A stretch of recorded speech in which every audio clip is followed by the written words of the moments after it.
Sesyon 2. Bakit at paano ginagawa ng Diyos ang gawain ng paghatol sa mga huling araw?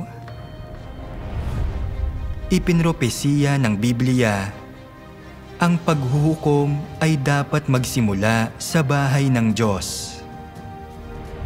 Mga kapatid, matapos ang maraming taon ng pananampalataya sa Panginoon, ang pinakadakila nating hiling ay ang madala pa itaas sa kaharian ng langit. Ang susi sa pagpasok sa kaharian ng langit ay ang salubungin ang pagbabalik ng Panginoon. Nalaman natin noong nakaraan na sa mga huling araw, ang Diyos ay magkakatawang tao sa ikalawang pagkakataon at magbabalik bilang anak ng tao. Maaaring may magtanong, pagdating ng Panginoon, pwede naman niya tayong direktang dalhin pa itaas sa kaharian ng langit. Bakit kailangan pa niyang magkatawang tao ulit? Sa totoo lang, pagdating ng Panginoon, gagawa siya ng isa pang yugto ng gawain. Ang gawain ng paghatol at direktang nauugnay ito sa kung makakapasok ba tayo sa kaharian ng langit o hindi. Basahin muna natin ang ilang talata mula sa Biblia para maunawaan. Sapagkat dumating na ang panahon ng pasimula ng paghuhukom sa bahay ng Diyos. Sapagkat ang Ama'y hindi humahatol sa kaninumang tao, kundi ipinagkaloob niya sa anak ang buong paghatol. At binigyan siya ng awtoridad na humatol sapagkat siya'y anak ng tao. Sapagkat siya'y dumarating upang hatulan ang lupa. Kanyang hahatulan ng katuwiran ang sanlibutan at ng kanyang katotohanan ang mga bayan. Mayroon pa akong maraming bagay na sa inyo ay sasabihin, ngunit ngayon ay hindi ninyo mga titiis. Gayunman ay kung siya, ang Espiritu ng katotohanan ay dumating, ay papatnubayan niya kayo sa buong katotohanan. At kung ang sino mang tao'y nakikinig sa aking mga pananalita at hindi sumasampalataya, ay hindi ko siya hinahatulan, sapagkat hindi ako naparito upang humatol sa sanlibutan, kundi upang iligtas ang sanlibutan. Siya na nagtatakwil sa akin at hindi tumatanggap sa aking mga salita, ay mayroong isang hahatol sa kanya. Ang salitang aking sinalita ay siyang sa kanya'y hahatol sa huling araw. Ipinropesiya ng Panginoong Hesus na sa mga huling araw ay magbabalik siya bilang anak ng tao para ipahayag ang katotohanan at gawin ang gawain ng paghatol. Binabanggit ng Biblia ang gawain ng paghatol ng mahigit 200 beses. Kung gayon, para kanino ang gawain ng paghatol? Para lang ba sa mga walang pananampalataya? Sinasabi sa atin ng Biblia, sapagkat dumating na ang panahon ng pasimula ng paghuhukom sa bahay ng Diyos. Sino ang nasa sambahayan ng Diyos? Kapag binabanggit natin ang sambahayan ng Diyos, tiyak na tumutukoy ito sa mga nananampalataya sa Kanya. Kaya naman, ang paghuhukom ay dapat magsimula sa bahay ng Diyos, ay nangangahulugang nagsisimula ang paghatol sa mga nananampalataya sa Diyos.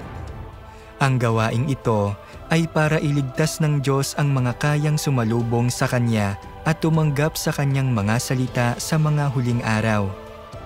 Hindi ito para hatulan muna ang mga walang pananampalataya. Dahil maraming propesiya sa Biblia na nagsasabing gagawin ng Diyos ang gawain ng paghatol sa mga huling araw, tiyak na ito ay gawaing siguradong tutuparin ng Diyos. Maaaring malito ang ilan at magtanong, nanampalataya kami sa Panginoon sa buong buhay namin at napatawad na ang mga kasalanan namin. Pagdating ng Panginoon, dapat ay direkta niya kaming dalhin pa itaas sa kaharian ng langit. Bakit kailangan pa ring magsimula ang paghatol sa sambahayan ng Diyos? Bakit tayong mga nananampalataya sa Panginoon ay kailangan pa ring sumailalim sa gawain ng paghatol? Ang mahalagang tanong na ito ay may kinalaman sa dakilang usapin ng ating kaligtasan at pagpasok sa kaharian ng langit. Kung hindi natin nauunawaan ang kahalagahan ng gawain ng paghatol ng Diyos, mapapalampas natin ang pagkakataong masalubong ang Panginoon at madala pa itaas sa kaharian ng langit. Susunod, magbahaginan tayo tungkol sa paksang ito. Matapos manampalataya sa Panginoon at mapatawad ang ating mga kasalanan, bakit hindi tayo pwedeng direktang pumasok sa kaharian ng langit? Bakit kailangan pa rin gawin ng Diyos ang gawain ng paghatol sa mga huling araw? Ang mga hinihingi sa pagpasok sa kaharian ng langit. Kung gusto nating malaman kung bakit ginagawa ng Diyos ang gawain ng paghatol, dapat muna nating maunawaan kung anong uri ng tao ang makakapasok sa kaharian ng langit. Naniniwala ang ilang tao na makakapasok na tayo sa kaharian ng langit kapag nanampalataya tayo sa Panginoon at napatawad na ang ating mga kasalanan.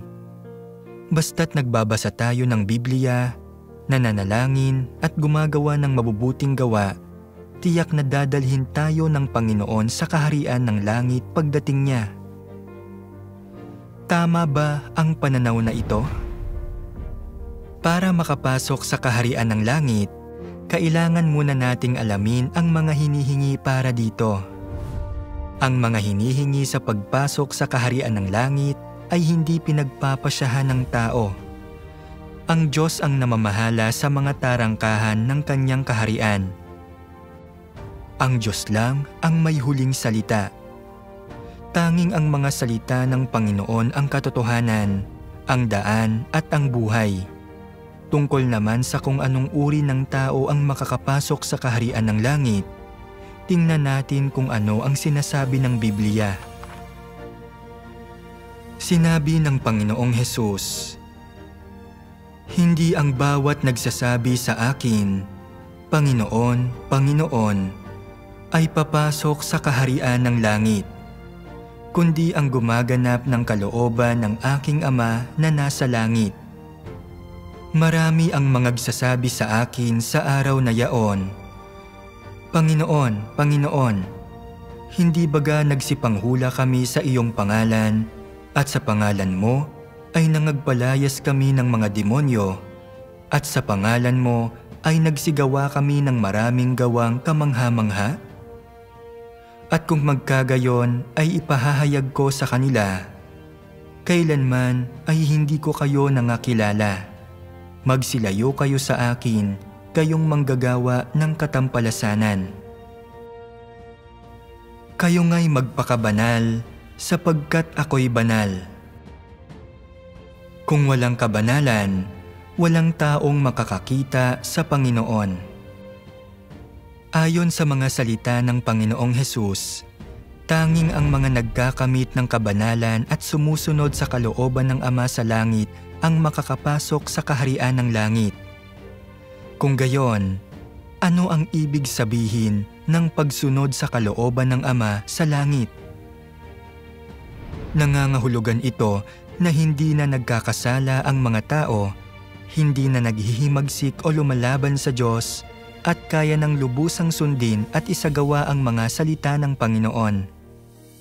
Kung ang isang tao ay nananampalataya sa Panginoon at napatawad na ang kanyang mga kasalanan, pero namumuhay pa rin siya sa paulit-ulit na pagkakasala at pagkukumpisal, hindi siya kalipikado na pumasok sa kaharian ng langit.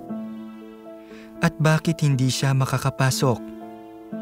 Ito ay dahil ang kapatawaran ng mga kasalanan ay hindi nangangahulugang naging banal na ang isang tao, ni hindi rin ito nangangahulugang kaya na niyang magpasakop sa Diyos o sumunod sa kalooban ng Diyos. Matapos tanggapin ang Panginoon at mapatawad ang kanilang mga kasalanan, Hindi ba't madalas pa ring nagkakasala at lumalaban sa Diyos ang mga tao? Napatawad na ang mga kasalanan ng mga tao pero nananatili ang kanilang makasalanang kalikasan. Nananatili ang kanilang tiwaling disposisyon kaya namumuhay pa rin ang mga tao sa kasalanan. Kabilang dito ang paghahangad ng kasikatan at pakinabang, pagpapadala sa inggit at alitan, pagsunod sa masasamang kalakaran, pagsamba sa pera at katayuan, pati na rin ang pag-atake sa mga tao, paghusga sa kanila, panlilinlang at iba pa.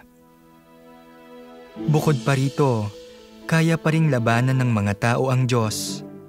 Ang paglabang ito ay naipapakita sa maraming iba't ibang paraan. Pagrereklamo tungkol sa Diyos, pagdududa sa Kanya, paghusga sa Kanya, pagkondena sa Kanya, at maging ang paglapastangan sa Kanya. Lahat ng iyon ay malinaw na mga pagpapahayag ng paglaban sa Diyos. Halimbawa, kapag hindi naaayon sa mga kuro-kuro ng mga tao ang gawain ng Diyos, maaari pa rin silang magkaroon ng mga maling pagkaunawa at magreklamo tungkol sa Diyos. Lalo itong kitang-kita sa saloobin nila sa Panginoon na puno ng panlilinlang. Kung maayos ang lahat, nagpapasalamat sila at nagpupuri sa Panginoon sa salita. Pero kapag dumarating ang mga sakuna o masasamang bagay at nakita nilang gumuho ang pag-asa nilang magkamit ng mga pagpapala, nagsisimula silang magreklamo. Ipinapakita nito na kaya pa ring ipagkanulo at labanan ng mga tao ang Diyos. Bagamat napatawad na ang mga kasalanan ng sangkatauhan, nananatili pa rin silang marumi at tiwali. Pagdating sa kanilang tiwaling diwa, sila ay salungat pa rin sa Diyos. Ang mga taong namumuhay sa masamang siklo ng pagkakasala at pagkukumpisal, ibig sabihin, mga taong namumuhay ayon sa kanilang tiwaling disposisyon, ay hindi karapat-dapat na makita ang mukha ng Diyos. Ni hindi rin sila karapat-dapat na umasa na darating ang Panginoon para direktang dalhin sila paitaas sa kaharian ng langit. Sabi sa Biblia, "Kayo nga'y magpakabanal sapagkat ako'y banal." Kung walang kabanalan, walang taong makakakita sa Panginoon.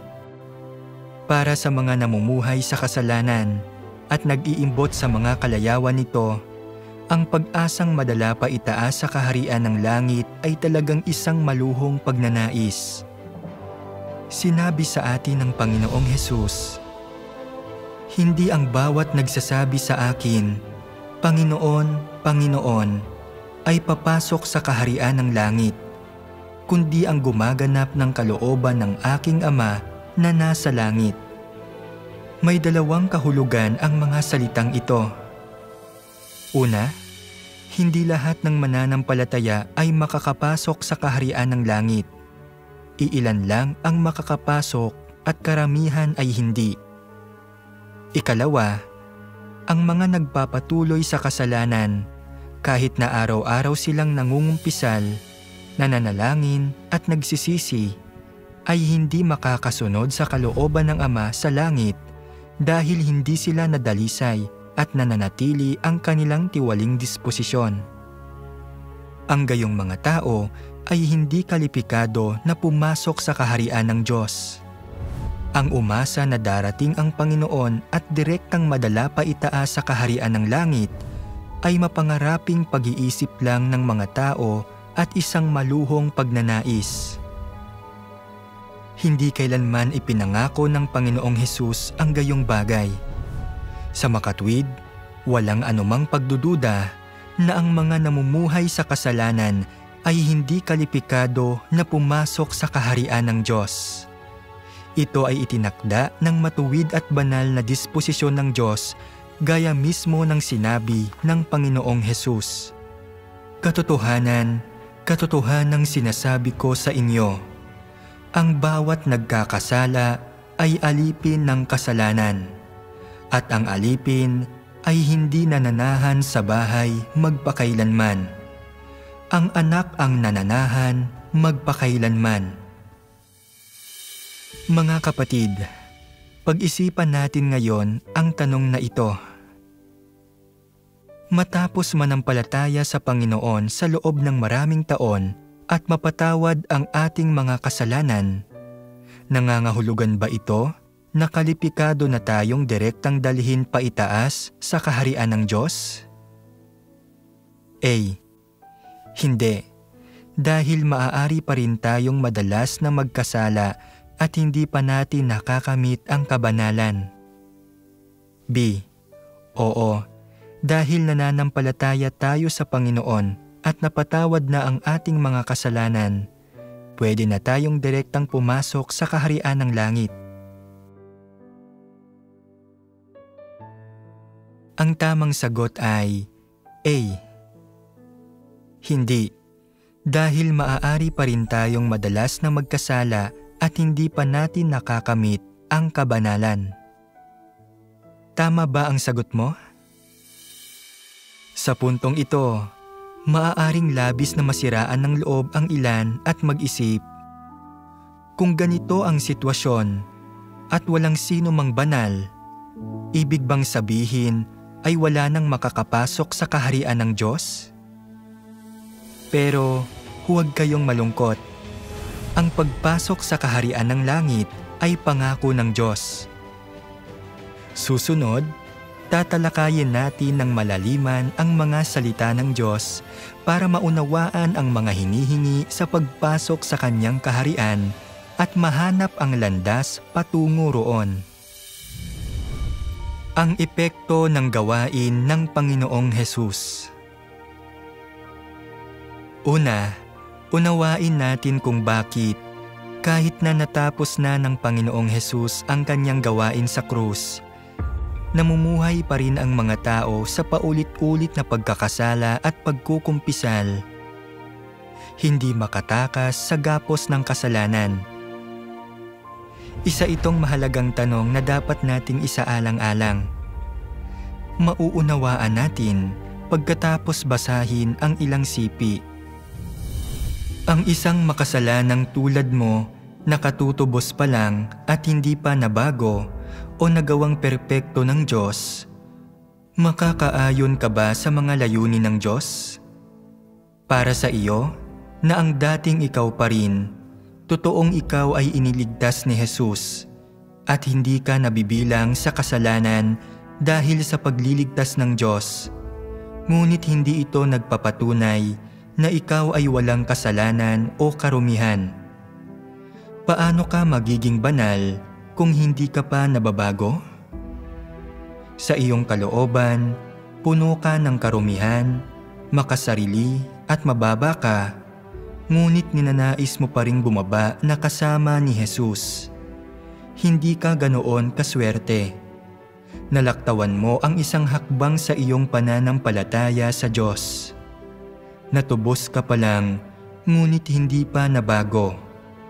Para makaayon ka sa mga layunin ng Diyos, kailangang ang Diyos mismo ang gumawa ng gawain para baguhin at linisin ka. Kung hindi, hindi ka maaaring maging banal dahil ikaw ay natubos lamang. Sa ganitong paraan, hindi ka magiging kalipikado na makibahagi sa magagandang pagpapala ng Diyos dahil nalaktawan mo ang isang hakbang sa gawain ng Diyos na pamamahala sa tao na ang siyang mahalagang hakbang sa pagbabago at pagperpekto.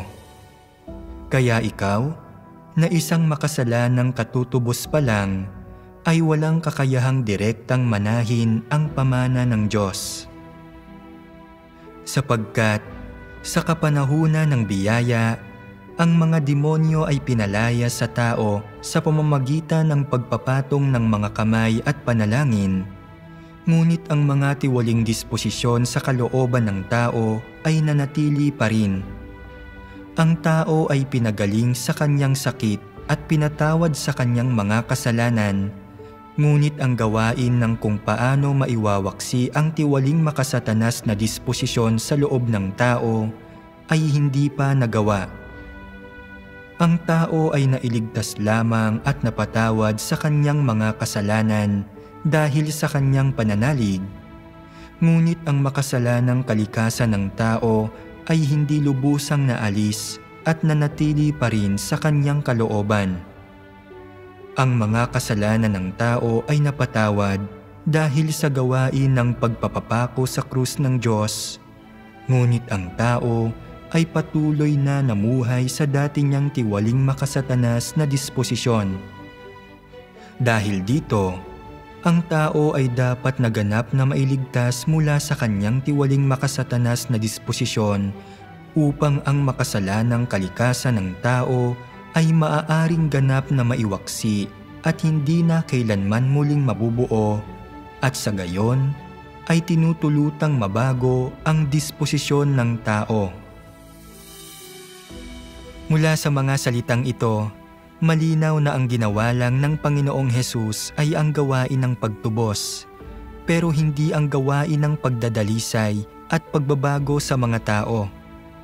Dahil dito, kapag nananampalataya ang mga tao sa Panginoon, ang mga kasalanan lang nila ang napapatawad, pero ang kanilang makasalanang kalikasan, ang ugat ng kanilang kasalanan, ay hindi nalutas. Ipinapaliwanag nito kung bakit madalas pa ring magkasala ang mga tao kahit napatawad na ang kanilang mga kasalanan. Ipinako sa krus ang Panginoong Hesus upang maging handog para sa kasalanan, para sa sangkatauhan, at tubusin tayo mula sa kasalanan. Di tulad sa kapanahunan ng kautusan, hindi na kinailangan ng mga tao na maghandog ng mga hayop bilang handog para sa kasalanan. Basta't ang mga tao ay nagkukumpisal ng kanilang mga kasalanan at nagsisisi sa Panginoon, maaaring mapatawad ang kanilang mga kasalanan at hindi na sila kokondinahin at papatayin dahil sa paglabag sa kautusan. Dahil dito ay nagiging kalipikado sila na lumapit sa Panginoon sa panalangin at tamasahin ang kapayapaan, kagalakan at masaganang biyayang ipinagkakaloob niya. At iyan ang tunay na kahulugan ng maligtas. Sa makatwid, ang maligtas ng pananalig ay tumutukoy lamang sa pagpapatawad ng mga kasalanan at sa hindi na pagiging hinahatulan at pinapatay ayon sa kautusan. Gayunpaman, hindi ito nangangahulugan na hindi na nagkakasala ang mga tao, lalo nang hindi ito nangangahulugan na nalinis na ang kanilang makasalanang kalikasan. Isaalang-alang natin ang isang analohiya. Isang magnanakaw ang nahuli matapos magnakaw. Dahil sa pagmamahal, nagbayad ang kanyang ama para tubusin siya. Gayunpaman, hindi nito ginagarantiya na hindi na siya muling magnanakaw sa iba. Masasabi lang na hindi na siya kinokondena ng batas, pero nananatili pa rin ang kanyang kalikasang magnakaw. Kapag nabigyan ng angkop na pagkakataon, malamang nasusubukan niyang magnakaw ulit. Ang pagnanakaw ay isang panlabas na kilos, isang pagpapahayag ng tiwaling kalikasan sa loob na may tendensiyang magnakaw. Sa makatwid, ang makasalanan at tiwaling kalikasang ito ay ang ugat ng kasalanan ng mga tao, at ang mga makasalanang gawa ay nagmumula sa ugat na ito. Kung hindi mapupuksa ang makasalanang kalikasan, hindi kailanman titigil ang masasamang pag-uugali. Para itong pagtatabas ng damo. Kung hindi mo huhukayin ang mga ugat, tutubo ulit ang mga ito. Gaano mo man kadalas tabasan ang mga ito. Ganoon din sa pagkakasala ng mga tao. Kung pinatatawad lang ang mga kasalanan nang hindi binubunot ang ugat ng kasalanan sa kalooban, patuloy pa ring magkakasala ang mga tao. Kung gayon, ano itong ugat ng kasalanan? Tumutukoy ito sa satanikong kalikasan at mga satanikong lason sa kalooban ng mga tao. Ang kalikasan ni Satanas ay nailalarawan sa pagkamakasarili, kayabangan, pagiging baliko, panlilinlang, kabuktutan, kasakiman, pagmamagaling at labis na pagpapahalaga sa sarili. Ang mga ito ay mga tiwaling disposisyon. Halimbawa, kapag nakataya ang mga personal na interes o reputasyon, nahihirapan ang mga taong isagawa ang mga salita ng Panginoon. Dahil sa takot na maliitin o hamakin sila ng iba kapag nagsabi ng totoo, kaya nagsisinungaling sila at nanlilinlang. Ito ang makasariling, tiwaling kalikasan sa kalooban ng tao na gumagana. Gayon din, kapag nakakakita ng iba na mas magaling, hindi sila mapalagay at nagkakaroon ng masamang hangarin. Ito ang mainggiting tiwaling kalikasan sa kalooban ng mga tao. Ang inggit ay maaaring humantong sa mga negatibong pag-uugali tulad ng pangmamaliit, panghuhusga, at panghahamak sa iba. Ang kayabangan ay isa ring satanikong disposisyon. Maaari nitong dominahin ang mga tao na nagiging sanhi ng pagtataas at pagpapatotoo nila sa kanilang sarili at humihingi ng pagpapasakop mula sa iba tulad ng ginagawa ni Satanas. Ang mapagmataas na kalikasan ay maaari ding humantong sa pagsuway sa salita ng Diyos, pagkikimkim ng mga kuro-kuro tungkol sa Diyos, at maging sa pagkakanulo sa Kanya. Ang pinatawad ng Panginoong Hesus ay ang parusang nararapat sa mga tao para sa pagkakasala, hindi ang kanilang makasalanang kalikasan. Hanggat hindi nalulutas ang makasalanang kalikasang ito, kahit na patawarin pa ng Panginoong Hesus ang mga tao ng 1,000 o 10,000 beses, hindi pa rin nila magagawang tumigil sa pagkakasala. Sa huli, hindi nila makakamit ang kabanalan at mananatiling hindi kalipikado na pumasok sa kaharian ng langit. Ito ay isang katunayang dapat harapin ng bawat mananampalataya. Kung gayon, malulutas ba ng mga tao ang makasalanang kalikasang ito ng mag-isa? Halimbawa, unti-unti bang maaalis ng isang tao ang makasalanang kalikasang ito sa pamamagitan ng mas madalas na pagbabasa ng Biblia, pagdalo sa mga pagtitipon at pananalangin? Ang sagot ay talagang hindi. Sa loob ng 2,000 taon, hindi mabilang na mga debotong mananampalataya ang nagbasa ng Biblia, dumalo sa mga pagtitipon at nanalangin, pero sino sa kanila ang tumigil sa pagkakasala? Sino ang nagwaksi sa kanilang tiwaling disposisyon? Wala ni isa. Maging si Pablo ay nagsabi, "Sapagkat ang pagnanais ay nasa akin, datapwat kung paano ang paggawa ng mabuti ay wala." Ang kalikasan ng mga tao ay puno ng mga satanikong disposisyon at ang mga salita ni Satanas ay naging buhay na ng mga tao. Ang mga satanikong disposisyong ito ay parang nasa ating dugo, nasa ating mga buto na hindi natin kayang iwaksi ng tayo lang. Ang satanikong disposisyong ito ay malalim nang nakaugat sa mga tao at naging buhay na nila. Sa ganitong paraan, gaano man subukan ng mga tao o gaano man nila pigilan ang kanilang sarili, walang silbi ang lahat ng ito. Sinong mananampalataya sa Panginoon ang nakalaya na sa gapos ng kasalanan? Hindi ba't lahat sila ay nasadlak sa paulit-ulit na pagkakasala at pagkukumpisal, namumuhay sa kasalanan at nagkakandahirap, nakikitang imposibleng makalaya sila kahit pa tumatangis at nananalangin sila sa Panginoon? Sa makatwid, para tunay na makalaya sa kasalanan at makamit ang kabanalan, ang kailangan ng sangkatauhan ay higit pa sa pagpapapako sa krus ng Panginoong Hesus para pasanin ang mga kasalanan. Kailangan din natin na personal na magbalik ang Panginoong Hesus upang alisin ang makasalanang kalikasan sa ating kalooban at lubusan tayong baguhin at dalisayin. Saka lamang tayo magkakamit ng kabanalan at magiging kalipikado na pumasok sa kaharian ng langit. Sa pagtanggap lamang sa paghatol ng Diyos sa mga huling araw, madadalisay ang isang tao at makakapasok sa kaharian ng langit. Kung gayon, paano nga ba tayo tunay na makakalaya sa kasalanan at madadala ng Diyos sa kaharian ng langit? Sa katunayan, sinabi na sa atin ng Panginoong Hesus ang landas tungo sa pagdadalisay. Basahin natin ang ilang talata sa Biblia para maunawaan ito.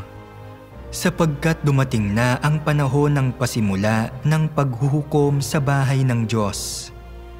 Mayroon pa akong maraming bagay na sa inyo ay sasabihin, ngunit ngayon ay hindi ninyo mga titiis. Gayunman ay kung siya, ang Espiritu ng katotohanan ay dumating, ay papatnubayan niya kayo sa buong katotohanan. Gawin mo silang banal sa pamamagitan ng iyong katotohanan. Ang salita mo'y katotohanan. At kung ang sino mang tao'y nakikinig sa aking mga pananalita at hindi sumasampalataya, ay hindi ko siya hinahatulan, sapagkat hindi ako naparito upang humatol sa sanlibutan, kundi upang iligtas ang sanlibutan. Siya na nagtatakwil sa akin at hindi tumatanggap sa aking mga salita, ay mayroong isang hahatol sa kanya. Ang salitang aking sinalita ay siyang sa kanya'y hahatol sa huling araw. Sa mga huling araw, gagawa ang Diyos ng isa pang yugto ng gawain, ang paghatol na nagsisimula sa sambahayan ng Diyos. Ito ay para iligtas ang mga taos-pusong sumasampalataya sa Panginoon at sumasalubong sa kanyang pagbabalik. Sinasabi sa mga kasulatan, gawin mo silang banal sa pamamagitan ng iyong katotohanan. Ang salita mo'y katotohanan. At ang salitang aking sinalita ay siyang sa kanya'y hahatol sa huling araw. Nangangahulugan ito na isasagawa ng Diyos ang gawain ng paghatol sa pamamagitan ng pagpapahayag ng katotohanan sa pamamagitan ng kanyang mga salita. Gagabayan niya ang mga tao na makaunawa at pumasok sa lahat ng katotohanan gamit ang mga katotohanang ito para hatulan at dalisayin tayo. Ang layunin ay lubusang alisin ang ating makasalanang kalikasan mula sa kalooban, binibigyang kakayahan ang mga tao na lubusang makalaya sa kasalanan, makawala sa impluwensya ni Satanas, at magtamo ng ganap na kaligtasan. Maaaring ibang-iba ito sa nasa imahinasyon ng maraming tao, hindi ba? Kapag nababanggit ang paghatol, madalas na iniisip ng mga tao ang pagkondena at kaparusahan. Naniniwala sila na pagbalik ng Panginoon, hahatulan niya si Satanas, ang mga dyablo, ang mga gumagawa ng masama, at ang mga lumalaban sa Diyos. Kaya kapag sinasabi sa atin ng mga kasulatan na ang paghatol ay dapat magsimula sa sambahayan ng Diyos, nangangahulugan ba iyon na kokondinahin at parurusahan tayo? Sa totoo lang, hindi ito tulad ng nasa imahinasyon ng mga tao. Tingnan natin ang mga sumusunod na kasulatan para maunawaan. Na sa kapangyarihan ng Diyos ay iniingatan sa pamamagitan ng pananalig sa ikaliligtas na nahanda upang ibunyag sa huling panahon. Ay gayon din naman si Kristo na inihandog na minsan upang dalhin ang mga kasalanan ng marami.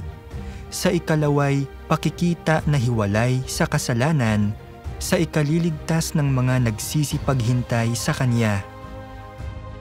Sapagkat kapag nasa lupa ang iyong mga kahatulan, ay nangatututo ng katuwiran ang mga nananahan sa sanlibutan.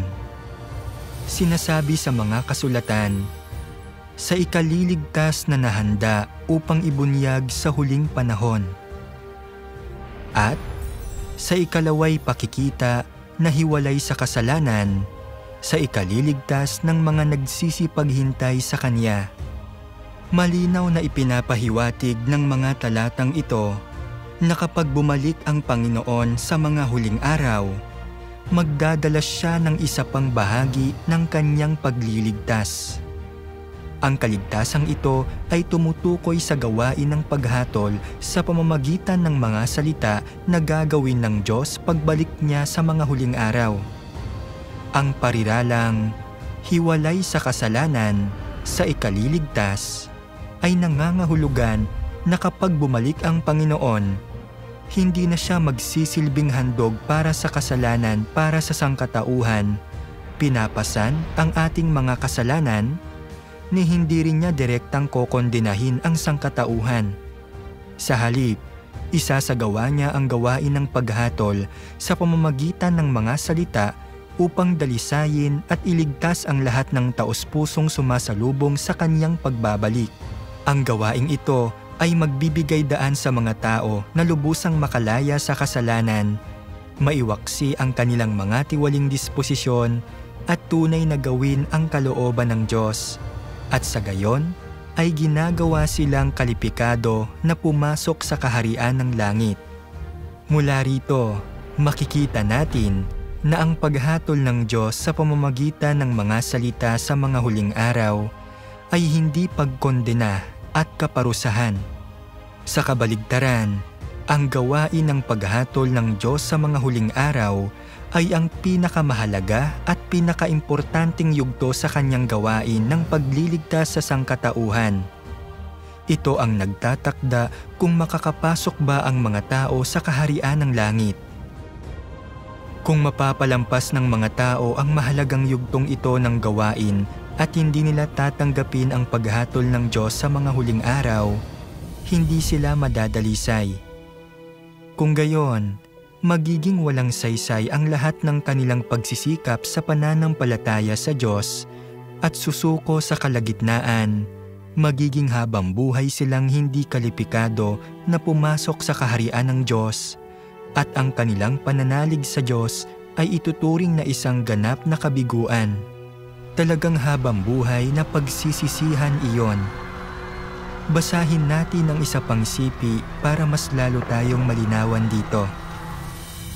Bagamat dumating si Jesus sa gitna ng tao at gumawa ng maraming gawain, kinumpleto lamang niya ang gawain ng pagtubos sa buong sangkatauhan at nagsilbi bilang handog para sa kasalanan ng tao. Hindi niya inalis sa tao ang lahat ng tiwaling disposisyon nito. Ang lubos na pagliligtas sa tao mula sa impluwensya ni Satanas ay hindi lamang nangailangan na si Jesus ay maging handog para sa kasalanan at pasanin ang mga kasalanan ng tao, kundi kinailangan din ng Diyos na gumawa ng mas dakila pang gawain upang ganap na alisin sa tao ang kanyang disposisyon na ginawang tiwali ni Satanas. Kaya, pagkatapos mapatawad ang tao sa mga kasalanan nito, nagbalik na ang Diyos sa katawang tao upang akayin ang tao tungo sa bagong kapanahunan at sinimulan niya ang gawain ng pagkastigo at paghatol. Ang gawaing ito ay naghatid sa tao sa isang mas mataas na antas. Lahat ng nagpapasakop sa kanyang kapamahalaan ay magtatamasa ng mas mataas na katotohanan at tatanggap ng mas malalaking pagpapala. Tunay silang mabubuhay sa liwanag at makakamit nila ang katotohanan, ang daan at ang buhay. Ang gawain ng Panginoong Hesus ay ang gawain ng pagtubos. Hanggat nananampalataya tayo sa Kanya, napapatawad ang ating mga kasalanan. Gayunpaman, dahil hindi nalinis ang ating makasalanang kalikasan, hindi pa rin natin magawang tumigil sa pagkakasala at patuloy tayong namumuhay sa kasalanan.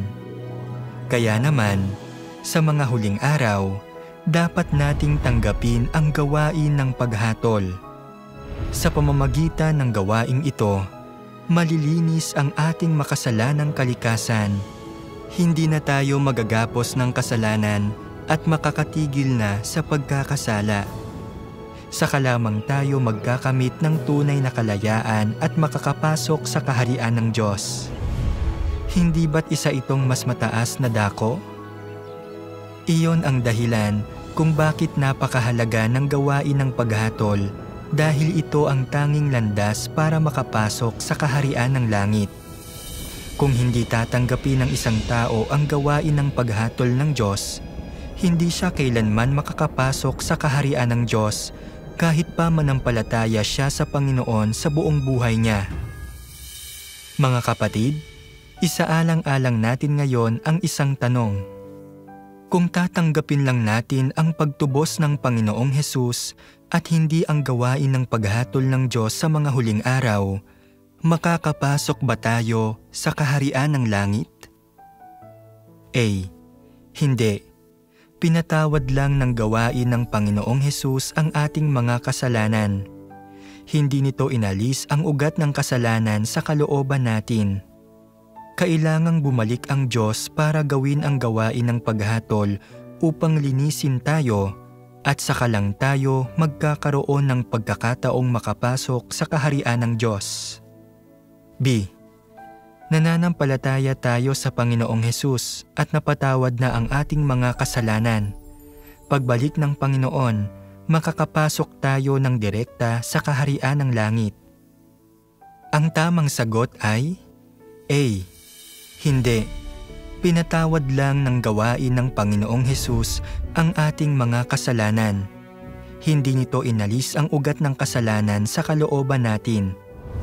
Kailangang bumalik ang Diyos para gawin ang gawain ng paghatol upang linisin tayo at saka lang tayo magkakaroon ng pagkakataong makapasok sa kaharian ng Diyos.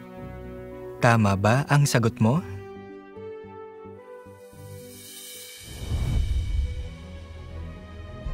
Paano ginagawa ng Diyos ang gawain ng paghatol sa mga huling araw para dalisayin at iligtas ang mga tao?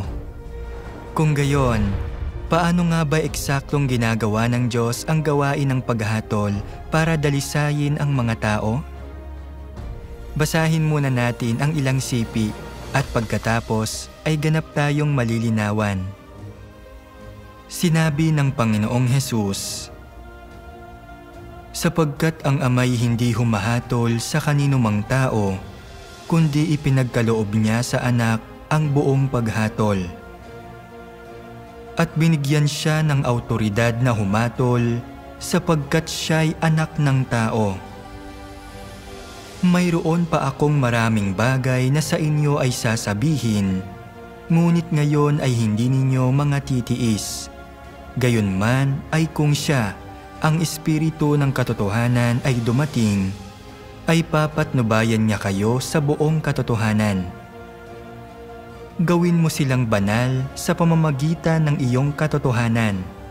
Ang salita mo'y katotohanan. Ang gawain ng paghatol ay sariling gawain ng Diyos, kaya natural na ang Diyos mismo ang dapat gumawa nito.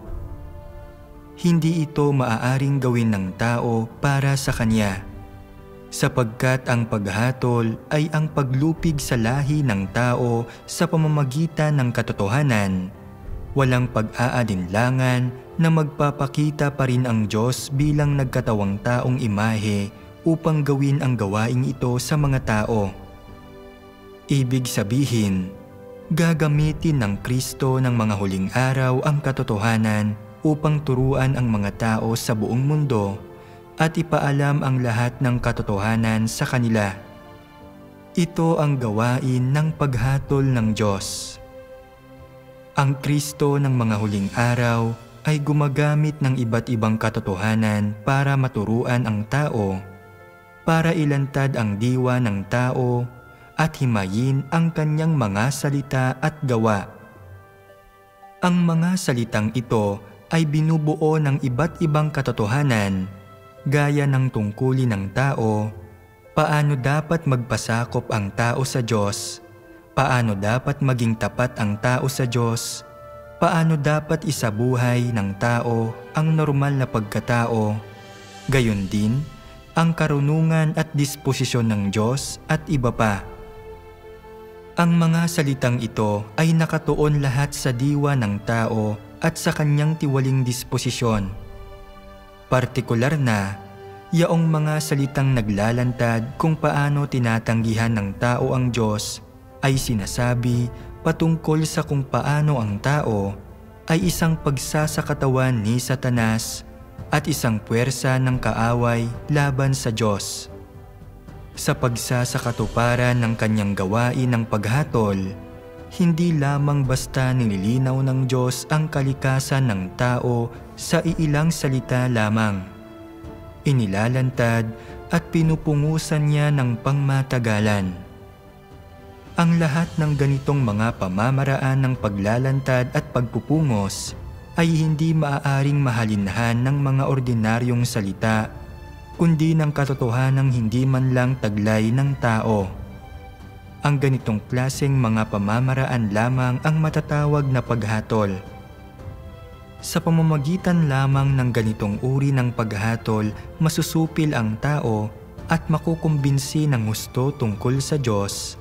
At bukod pa riyan, ay makamtan ang tunay na pagkakilala sa Diyos.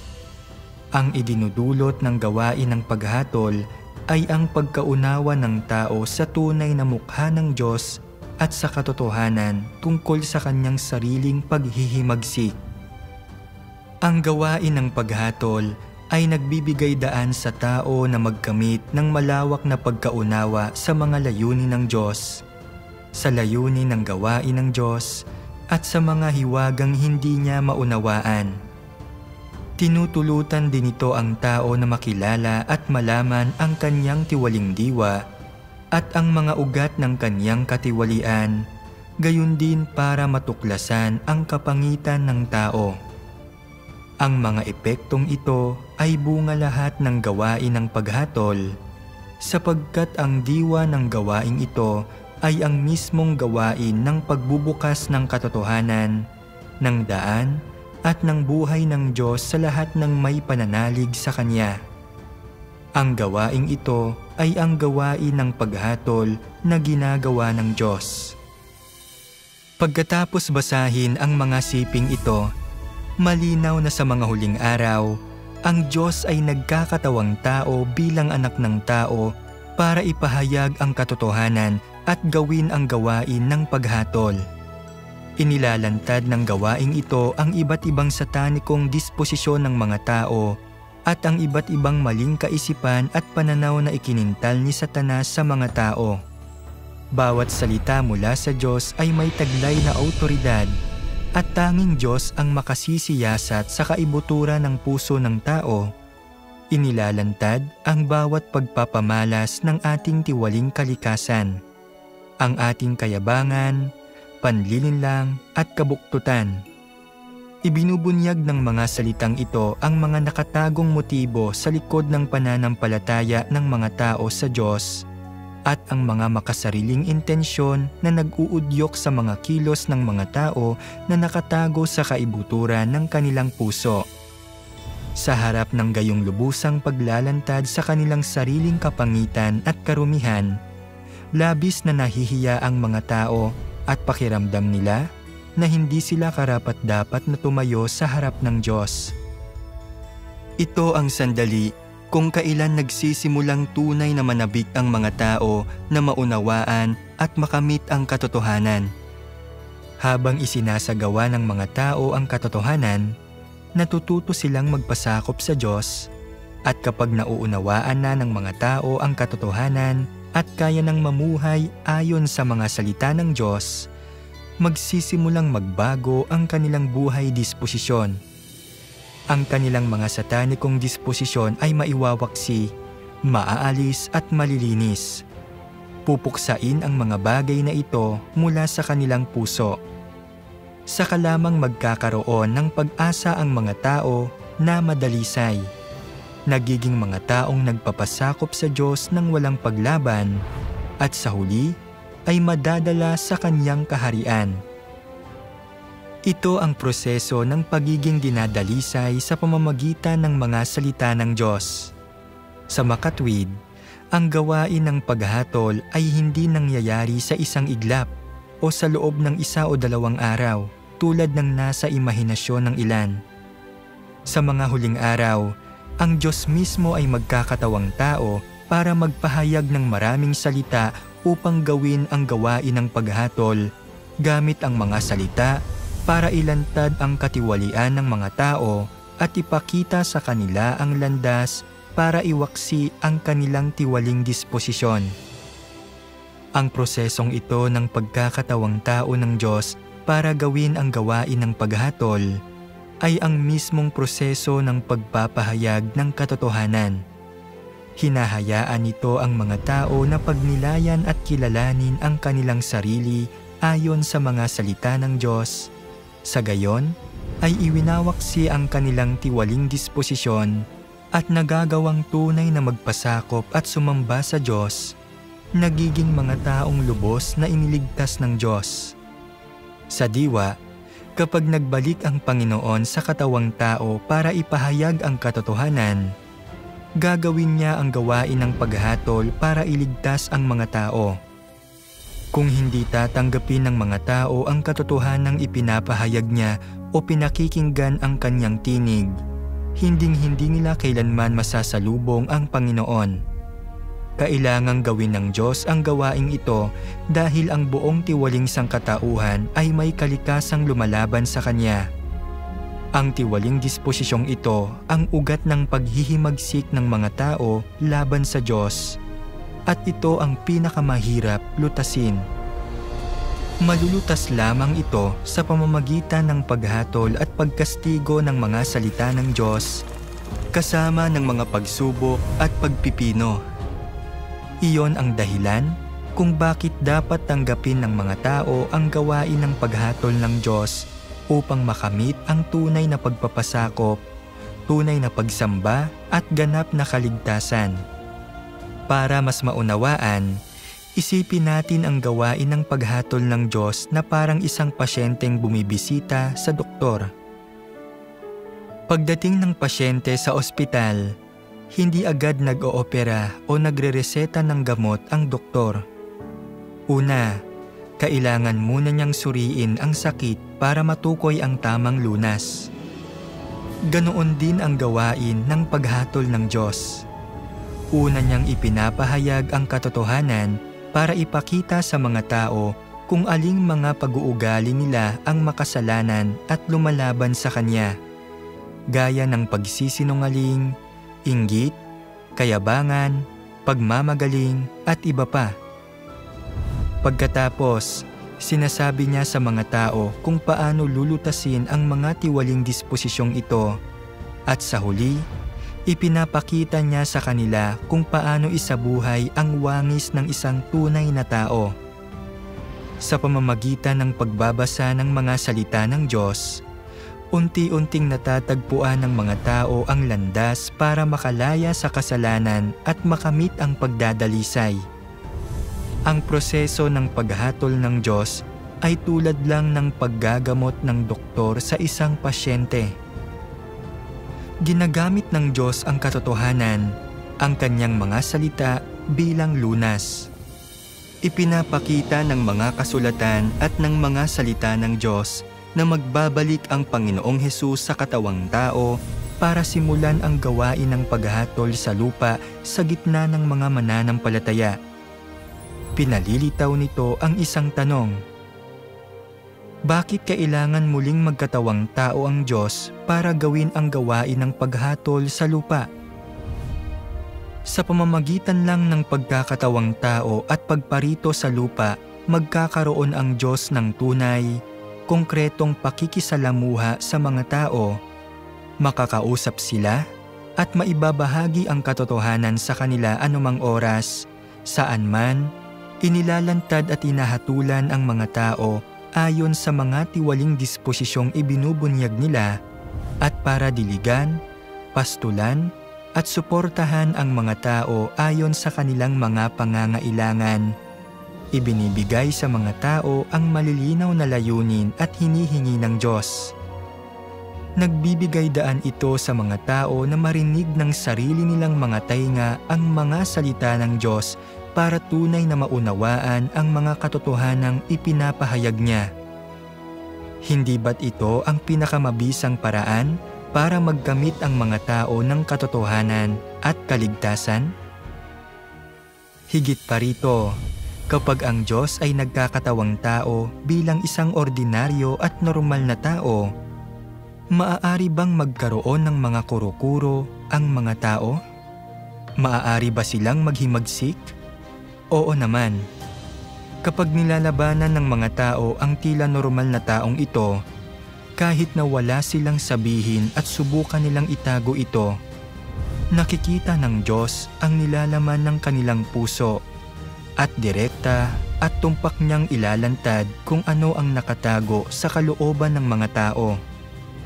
Sa makatwid, ang pagkakatawang tao ng Diyos ang pinakamahusay na paraan para ibunyag ang paghihimagsik at paglaban ng mga tao na siyang mahalaga para sa gawain ng paghatol. Kung direktang kakausapin ng Espiritu ng Diyos ang mga tao, tiyak na masisindak sila. Paano pa maibubukas ng mga tao ang kanilang puso sa Diyos at makikipag-usap sa Kanya? Paano pa mauunawaan ng mga tao ang katotohanan?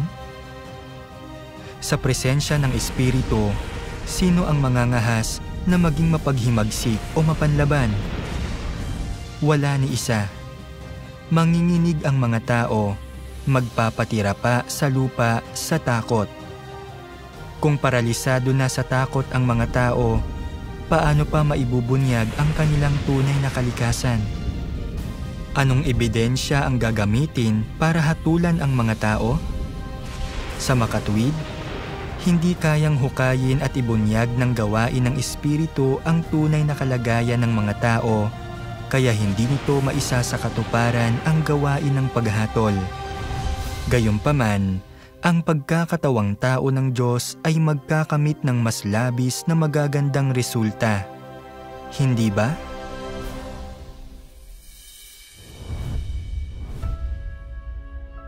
Kung gayon, saan mahahanap ng mga tao ang mga katotohanang gagamitin ng Diyos para sa paghatol sa mga huling araw?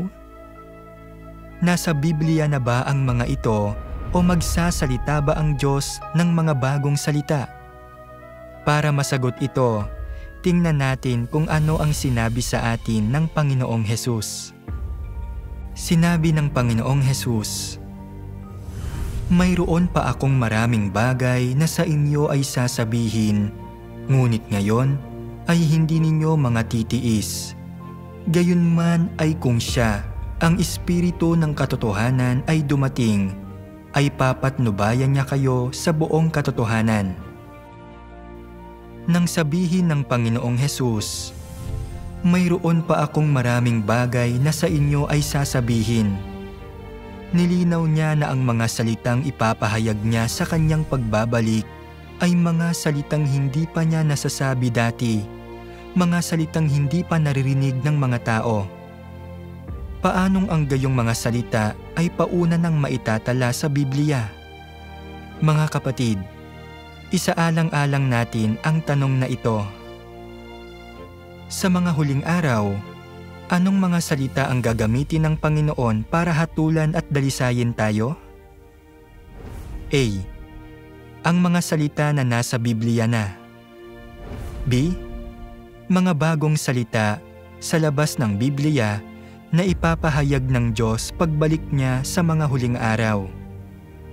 Ang tamang sagot ay B.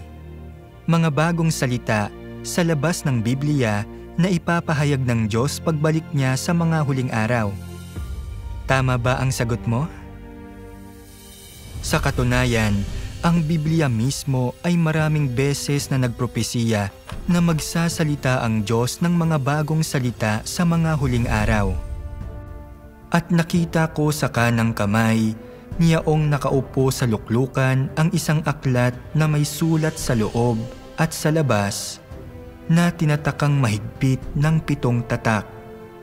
At walang sino man sa langit, ni sa lupa, o sa ilalim man ng lupa ang kayang makapagbukas ng aklat ni makatingin doon. At sinabi sa akin ng isa sa matatanda, "Huwag kang umiyak. Masdan mo ang leon ng angkan ni Juda. Ang ugat ni David ay nagtagumpay na buksan ang aklat at ang 7 selyo nito. Ngunit ikaw, o Daniel, isara mo ang mga salita at tatakan mo ang aklat hanggang sa panahon ng kawakasan. Marami ang tatakbo ng paroon at parito at ang kaalaman ay lalago." At sinabi niya, "Yumaon ka ng iyong lakad, Daniel, sapagkat ang mga salita ay nasarahan at natatakan hanggang sa panahon ng kawakasan. Marami ang magpapakalinis at magpapakaputi at magpapakadalisay.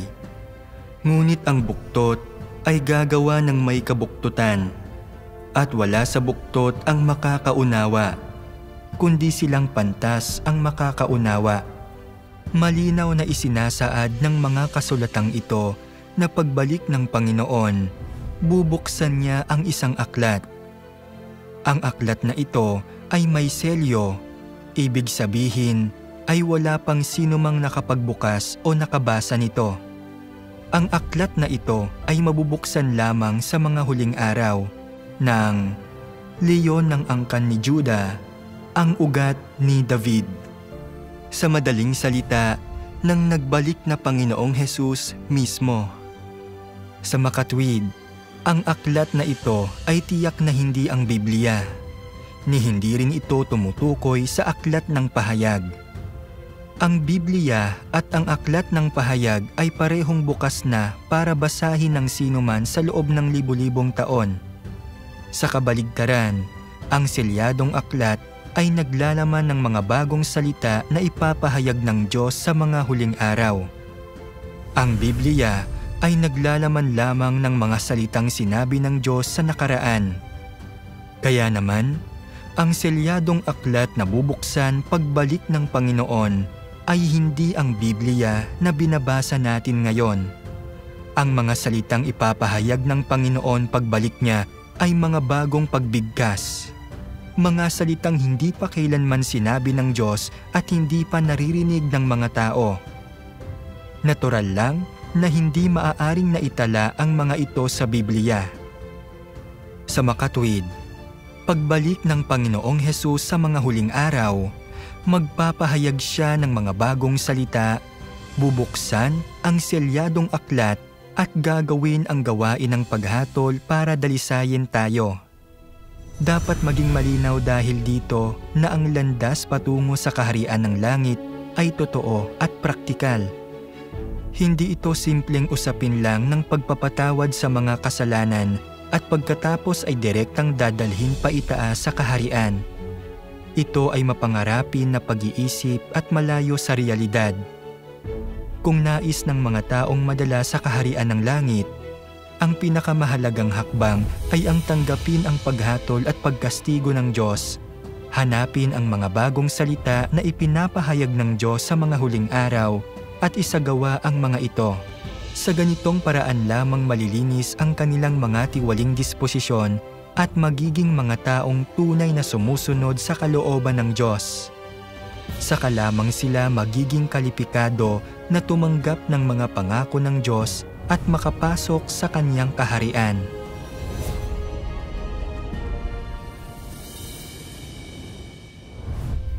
Dalawang aspekto ng paghatol: pagdadalisay at kaparusahan. Habang ginagamit ng Diyos ang katotohanan para hatulan at dalisayin ang mga tumatanggap sa kanyang mga salita, paano niya hinahatulan ang lahat ng iba pa? Paano naman ang mga hindi nananampalataya sa Diyos, ang mga nananampalataya kay Jesus pero tinatanggihan ang kanyang ikalawang pagparito, ang mga naniniwala lang sa pagpapako sa krus pero tumatanggi sa gawain ng paghatol, at ang mga kumakapit sa Biblia pero tumatanggi sa mga bagong salita ng Diyos sa mga huling araw? Basahin natin ang ilang sipi ng mga salita para maunawaan. Ang isang aspekto ng gawain ng Diyos ay lupigin ang buong sangkatauhan at makamit ang mga taong hinirang sa pamamagitan ng kanyang mga salita. Ang isa pa ay lupigin ang lahat ng anak ng paghihimagsik sa pamamagitan ng iba't ibang sakuna. Isang bahagi ito ng malawakang gawain ng Diyos. Sa ganitong paraan lamang lubusang makakamtan ang kaharian sa lupa na nais ng Diyos, at ito ang bahagi ng kanyang gawain na lantay na ginto. Sasapit ang lahat ng uri ng sakuna, sunod-sunod. Daranas ng mga sakuna ang lahat ng bansa at lugar. Ang salot, taggutong, baha, tagtuyot at mga lindol ay nasa lahat ng dako. Ang mga sakunang ito ay hindi lamang mangyayari sa isa o dalawang lugar, ni matatapos ang mga iyon sa loob ng isa o dalawang araw. Bagkus, kakalat ang mga iyon sa palawak na lugar at titindi ng titindi. Sa loob ng panahong ito, lilitaw ng sunod-sunod ang lahat ng uri ng mga salot na insekto at mangyayari ang kababalaghan ng kanibalismo sa lahat ng dako. Ito ang aking paghatol sa di mabilang na mga bansa at tao. Ipinapakita ng mga siping ito na may dalawang uri ng paghatol. Para sa mga mananampalataya, ang hinirang na mga tao ng Diyos, ginagamit niya ang mga bagong salita para hatulan, dalisayin at iligtas sila. Para sa mga walang pananampalataya, mga huwad na mananampalataya at sa mga lumalaban sa Kanya, ginagamit ng Diyos ang mga sakuna para hatulan at parusahan sila. Ang gawain ng Diyos ay ginagawa ng may mga hakbang at yugto. Hindi ito natatapos ng biglaan. Ang paghatol ay isang espadang may dalawang talim. Ang paghatol sa pamamagitan ng mga salita at paghatol sa pamamagitan ng mga sakuna ay isinasagawa ng sabay. Ang paghatol sa pamamagitan ng mga salita ay pangunahing para sa pagdadalisay sa mga tumatanggap sa kanyang gawain sa mga huling araw. Sa pamamagitan ng paghatol ng mga salita, may isang bahagi ng mga tao ang dadalisayin at ililigtas. Kasabay nito, ang mga malinaw na nakakaalam na ipinopropesiya ng Biblia ang gawain ng paghatol ng Diyos sa mga huling araw, pero matigas na tumatangging tanggapin ito, ay tinatakan para sa pagkondena at pagtitiwalag. Sila ay maiiwan upang harapin ang paghatol ng mga sakuna upang sila ay wasakin. Ang gawain ng paghatol ng Diyos ay nagdadalisay at nagliligtas ng mga tao, ngunit ito rin ay gawaing nagbubukod-bukod sa bawat isa ayon sa kanilang uri. Sa gawain ng paghatol, hindi basta-bastang kinokondena o nililipol ng Diyos ang mga tao. Ang paggantimpala sa mabuti at pagpaparusa sa masama ay isinasagawa pagkatapos ng gawain ng paghatol. Ang gawain ng paghatol ay unang ginagawa para ihiwalay ang mga tupa mula sa mga kambing, ang mga trigo mula sa mga panirang damo. Ibig sabihin, kapag ang Diyos na nagkatawang tao ay nagsasalita ng kanyang mga salita ng paghatol, lahat ng tumatanggap sa mga ito at nadadalisay ay maaaring maligtas. Ang mga tumatanggi, lumalaban at kumokondena sa paghatol ng Diyos ay tinatakan para sa kaparusahan. Sa makatwid, ang gawaing ito ay direktang nakatali sa huling tadhana ng bawat tao. Sangkot dito ang napakahalagang tanong kung makakapasok ba ang isang mananampalataya sa kaharian ng langit.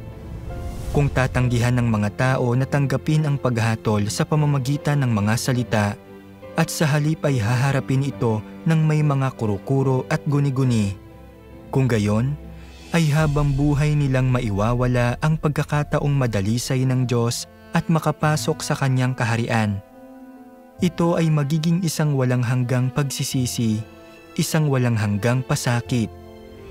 Ganito wawakasan ng Diyos ang kapanahunang ito. Sa pamamagitan ng pagliligtas sa mga nagmamahal at tumatanggap sa katotohanan, habang kinokondena at winawasak ang mga tumatanggi rito. Ito ang gawain ng paghatol. Ang mga kahihinatnan ng pagtanggi sa paghatol. Sinasabi ng ilang pastor, tayo na nananampalataya sa Panginoon ay nailigtas na sa pamamagitan ng pananalig.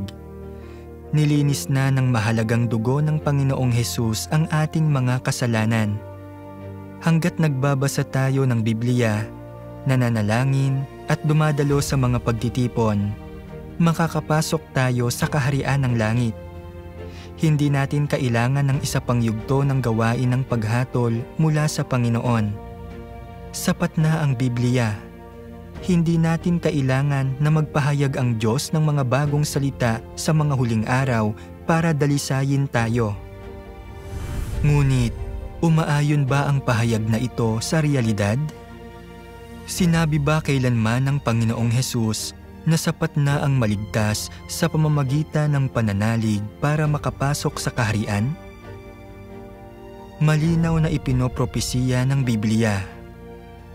Sapagkat dumating na ang panahon ng pasimula ng paghuhukom sa bahay ng Diyos. Sa kabila ng pagkaalam na ipinopropesiya ng Biblia ang gawaing ito, itinatanggi pa rin ito ng ilang pastor. Tunay ba silang naniniwala sa Biblia? Ang pagsasagawa ng Diyos ng gawain ng paghatol sa mga huling araw ay batay sa propesiya sa Biblia. Kung nauunawaan nila ang mga kasulatan, dapat nilang maunawaan ang kahalagahan ng propesiyang ito. Sa makatwid, sa ating pananalig, hindi tayo dapat bulag na sumunod sa mga turo ng tao, bagkus ay sumandig sa mga salita ng Panginoong Hesus. Kung hindi naaayon sa mga salita ng Panginoon ang sinasabi ng isang tao, hindi tayo dapat makinig. Para sa mga hindi pumapansin sa mga salita ng Diyos at bulag na sumusunod sa iba, na naniniwalang makakapasok sila sa langit nang hindi tinatanggap ang paghatol ng Diyos. Ang tanging naghihintay sa kanila ay sakuna at walang hanggang pagkawasak. Ang gawain ng paghatol ang pinakamahalagang yugto sa gawain ng Diyos ng pagliligtas sa sangkatauhan.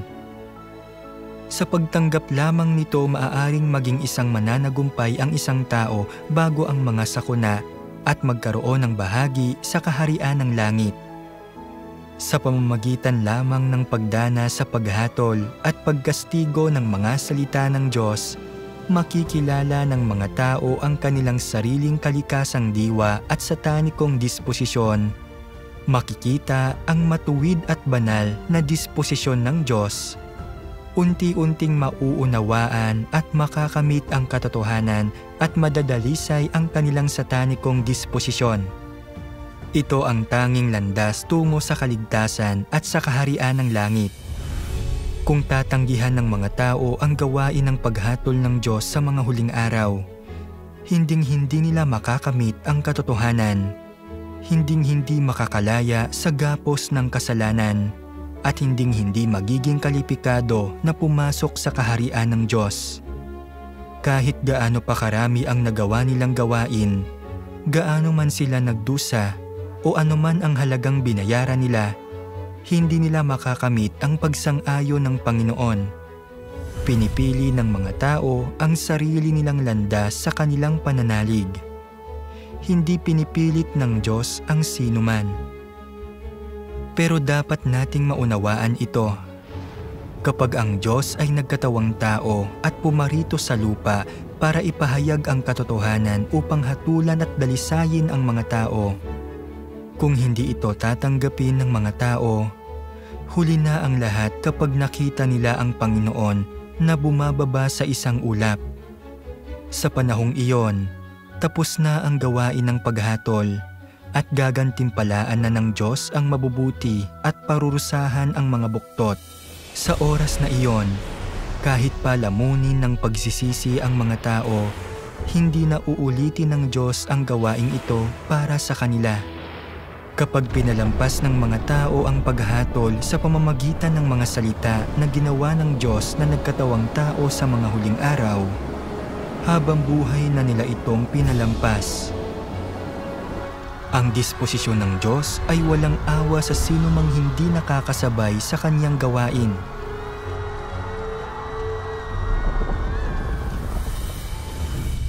Sa huli, basahin natin ng sabay-sabay ang isa pang sipi ng mga salita. Ang gawain ng paghatol ay sariling gawain ng Diyos, kaya natural na ang Diyos mismo ang dapat gumawa nito. Hindi ito maaaring gawin ng tao para sa Kanya, sapagkat ang paghatol ay ang paglupig sa lahi ng tao sa pamamagitan ng katotohanan. Walang pag-aalinlangan na magpapakita pa rin ang Diyos bilang nagkatawang taong imahe upang gawin ang gawaing ito sa mga tao. Ibig sabihin, gagamitin ng Kristo ng mga huling araw ang katotohanan upang turuan ang mga tao sa buong mundo at ipaalam ang lahat ng katotohanan sa kanila. Ito ang gawain ng paghatol ng Diyos. Marami ang hindi komportable tungkol sa ikalawang pagkakatawang tao ng Diyos dahil mahirap para sa tao na paniwalaan na ang Diyos ay magkakatawang tao upang gawin ang paghatol. Gayunpaman, kailangang sabihin ko sa iyo na kadalasan, ang gawain ng Diyos ay lumalampas ng labis sa mga inaasahan ng tao at mahirap para sa mga isipan ng mga tao na tanggapin. Sapagkat ang mga tao ay mga uod lamang sa lupa, samantalang ang Diyos ay ang kataas-taasang isa na pumupuno sa sansinukob. Ang isipan ng tao ay katulad lamang ng isang balon ng maruming tubig na nagbubunga lamang ng mga uod. Samantalang ang bawat yugto ng gawain na pinapatnubayan ng mga kaisipan ng Diyos ay ang katas ng karunungan ng Diyos. Palaging hinahangad ng tao na makipaglaban sa Diyos, kung saan ay sinasabi ko na hayag kung sino ang magdurusa ng kawalan sa katapusan. Hinihikayat ko kayong lahat na huwag ninyong ipalagay ang inyong mga sarili na mas mahalaga kaysa ginto. Kung kaya ng iba na tanggapin ang paghatol ng Diyos, bakit hindi mo kaya? Gaano ka na ba kataas kaysa sa iba?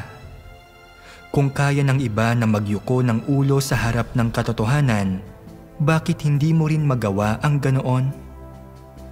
Ang gawain ng Diyos ay mayroong hindi mahahadlangang pagsulong. Hindi na niya uulitin ang gawain ng paghatol dahil lang sa kontribusyon na nagawa mo at labis kang magsisisi dahil pinalagpas mo ang gayon kagandang pagkakataon. Kung hindi mo pinaniniwalaan ang aking mga salita, kung gayon ay maghintay ka na lamang sa malaking puting luklukan sa langit na magpasa ng paghatol sa iyo. Kailangang malaman mo na lahat ng Israelita ay tinanggihan at itinatwa si Jesus. Gayunman, ang katunayan ng pagtubos ni Jesus sa sangkatauhan ay umabot pa rin sa buong sansinukob at hanggang sa mga dulo ng mundo. Hindi ba't isa itong katunayan na matagal nang isinakatuparan ng Diyos? Kung naghihintay ka pa rin kay Jesus na dalhin ka paakyat sa langit, kung gayon, ay sinasabi ko na isa kang sutil na piraso ng tuyong kahoy. Hindi kikilalanin ni Jesus ang isang huwad na tagasunod na kagaya mo, na hindi tapat sa katotohanan at naghahangad lamang ng mga biyaya.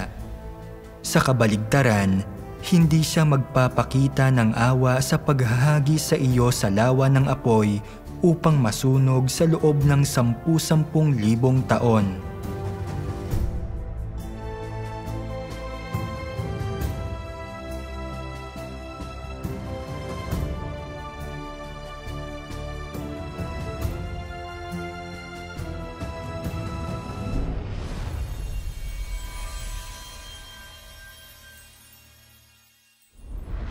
2 taon na ang nakalilipas, nangako ang Panginoong Hesus, "Narito, ako'y madaling pumaparito."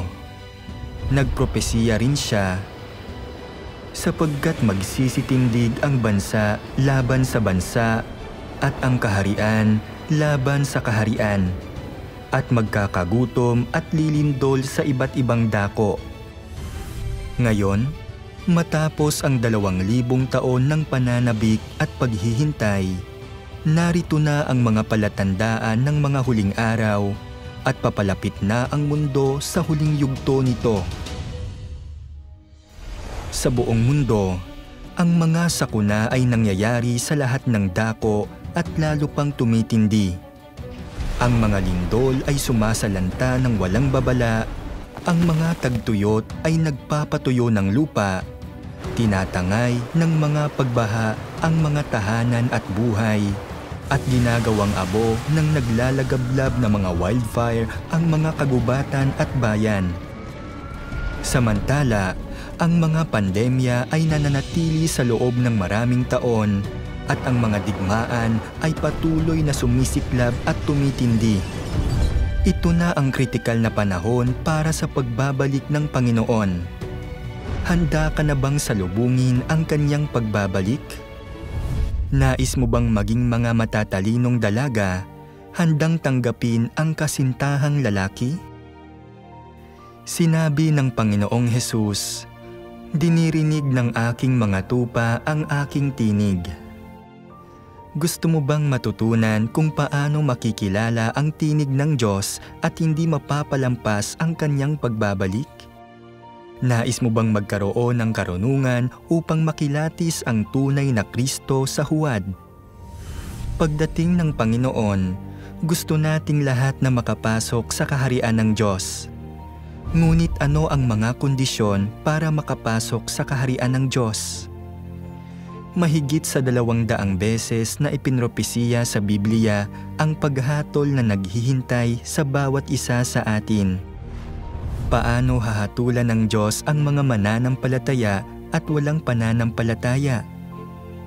Ano ang kaugnayan sa pagitan ng paghatol at ng ating huling hantungan?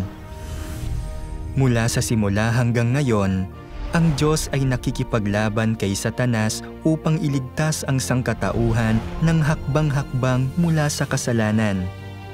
May nakapagsabi na ba sa iyo na ang Diyos ay may 6,000 taong plano ng pamamahala upang iligtas ang sangkatauhan?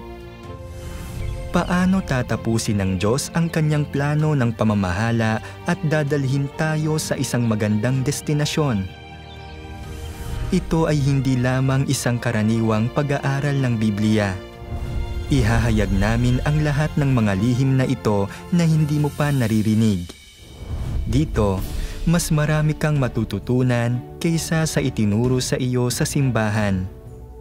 Dito, makakahanap ka ng kanlungan sa panahon ng malalaking kalamidad. Dito, malalaman mo kung paano isasakatuparan ng Diyos ang kanyang kaharian sa lupa. Papalapit na ang araw ng Panginoon. Sa mga panahong tulad nito, ang pag-aalinlangan ay maaaring nakamamatay. Walang sino mang nag-akala na ang kahapon na iyon na pala ang kanilang huli. Nakakalungkot makita na marami ang may mga plano para sa bukas na hindi na naisakatuparan. Hindi na mabilang ang mga taong nawalan ng buhay bago pa man nila nagawang hanapin ang katotohanan. Para sa atin na buhay pa hanggang ngayon, may pagkakataon pa ring marinig ang tinig ng Diyos. Hindi natin alam kung ano ang mangyayari bukas, ngunit alam ng Diyos. At binibigyan kanya ng daan palabas. Isang daan tungo sa buhay, tungo sa kapayapaan, tungo sa kanyang kaharian. Halika, habang may oras pa. Ang aming libreng pag-aaral ng Biblia ay isinasagawa online araw-araw. Tuwing 2 p.m. at 7:30 p.m. Philippine Time, available sa lahat ng online platform, kabilang ang Facebook Messenger, YouTube at iba pa. o tumawag sa amin sa 0910-703-2766 para malaman ang karagdagang mga detalye.